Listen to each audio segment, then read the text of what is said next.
امام بخاری نے باب نمبر 444 قائم کیا ہاتھ چومنا، پہلی حدیث. پھر دوسری حدیث قائم کی، پہلی صحابہ نے حضور کے ہاتھ چومے. اب امام بخاری کو خیال آیا کہ کہیں لوگ کل کو یہ نہ سمجھے کہ حضور علیہ السلام کے ہاتھ چومنا تو سنت ہوئے، صحابہ چومتے تھے، لیکن اب حضور علیہ السلام کے تو نہیں تم چومتے، تو کیا حضور علیہ السلام کے علاوہ بھی ہاتھ چومنا کسی اور کا ثابت ہے؟ تو دوسری حدیث امام بخاری لائے کہ تابعین نے صحابہ کے ہاتھ چومے. اس امام حدیث کا اپنا انداز دیکھیے، فہم. پہلی حدیث لائے صحابہ نے حضور کے ہاتھ چومے، دوسری حدیث لائے کہ تابعین نے صحابہ کے ہاتھ چومے، تیسری حدیث پھر لائے کہ تابعین اور صحابہ نے صحابہ کے ہاتھ چومے، تاکہ ثابت ہو جائے کہ حضور کے ہاتھ چومنا بھی سنت، صحابہ کے ہاتھ چومنا بھی سنت، اور اگلی نسلوں کے ہاتھ چومنا بھی سنت. یہ باب نمبر 444. اب اگلا باب امام بخاری نے قائم کیا، باب نمبر 445 الادب المفرد میں، باب نمبر 445. اور یہ باب کا عنوان کیا ہے امام بخاری کا؟ باب تقبیل الرجل، پاؤں چومنے کا باب.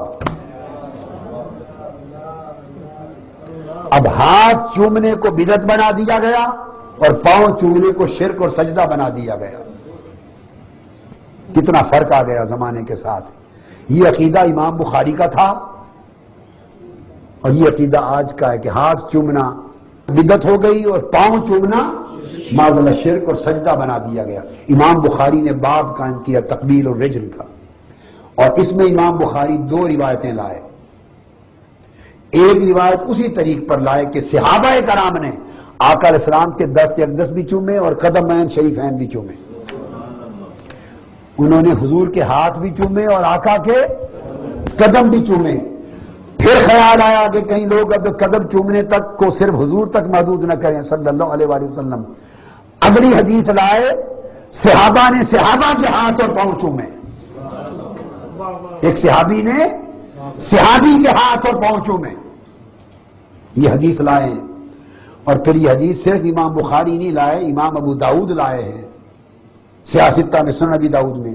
امام بخاری اس کو تاریخ الکبیر میں بھی لائے ہیں، امام ابن ابی حاتم الجرح والتعدیل میں بھی لائے ہیں، اور اس طرح دیگر ائمہ بھی یہ کتاب مختلف اپنی کتب میں یہ سب حدیثیں لائے ہیں.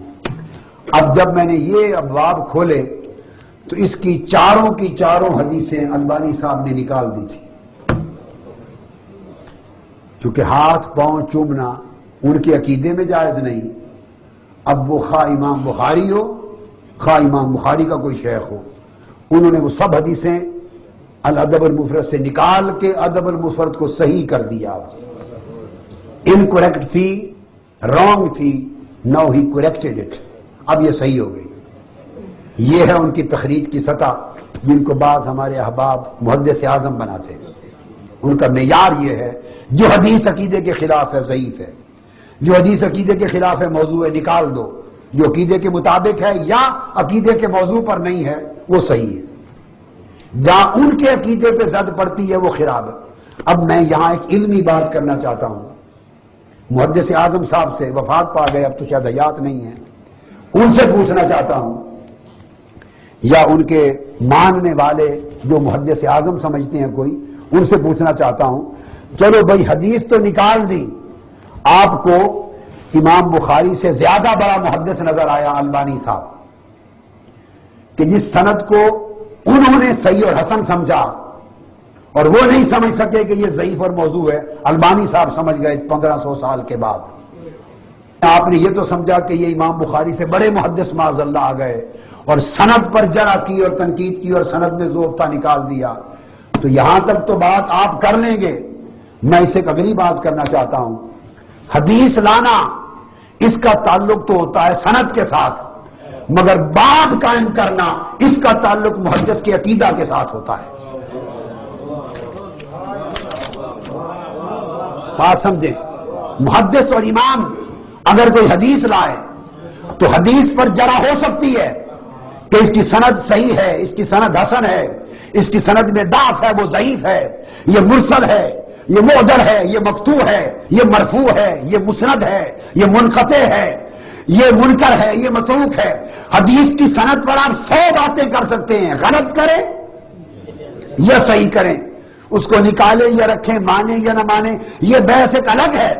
تو محدث مگر جب باب قائم کرتا ہے اور عنوان لاتا ہے اور اس کے تحت حدیث لاتا ہے تو ترجمۃ الباب قائم کرنا اور حدیثیں لا کر اس کا عنوان قائم کرنا، یہ محدث کا عقیدہ، اس کا مسلک، اس کا مشرب ہوتا ہے، اور اسے ثابت کرنے کے لیے حدیثیں لاتا ہے محدث۔ اب حدیث صحیح ہو یا حسن ہو یا ضعیف ہو یہ الگ بحث ہے، مگر جب ترجمۃ الباب قائم کر دیا، جب چیپٹر قائم کر دیا، جب عنوان بنا دیا تو عنوان بتاتا ہے کہ یہ امام بخاری کا عقیدہ تھا۔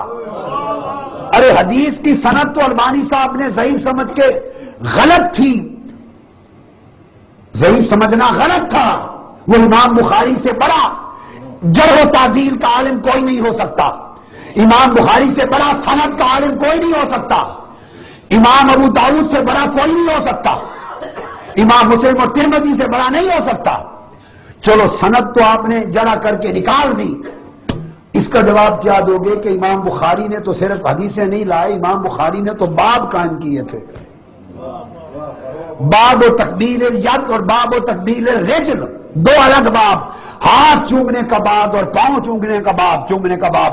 یہ بات تو اظہر من الشمس ہو گئی کہ امام بخاری کا عقیدہ تھا کہ ہاتھ اور پاؤں چومنا سنت ہے۔ اب امام بخاری کے عقیدے کو کہاں سے نکال کے پھینکیں گے؟ وہ کہاں نکال کے پھینکیں گے امام بخاری کا عقیدہ؟ وہ باب تو قائم ہے، وہ تو موجود ہے، کس کس کو نکالیں گے؟ تو گویا امام بخاری کے عقیدے کو غلط کہا تو پھر حق پہنچتا ہے بخاری بخاری کا نام لینا؟ تو وارثان امام بخاری کون ہوئے؟ البانی صاحب ہوئے یا ہم ہوئے جو ان کے لیے دفاع کر رہے ہیں، جنگ کر رہے ہیں؟ یہ میں نے کہا چونکہ بات ہوئی تو ذرا محدث اعظم صاحب کا قصہ بھی سنا دوں۔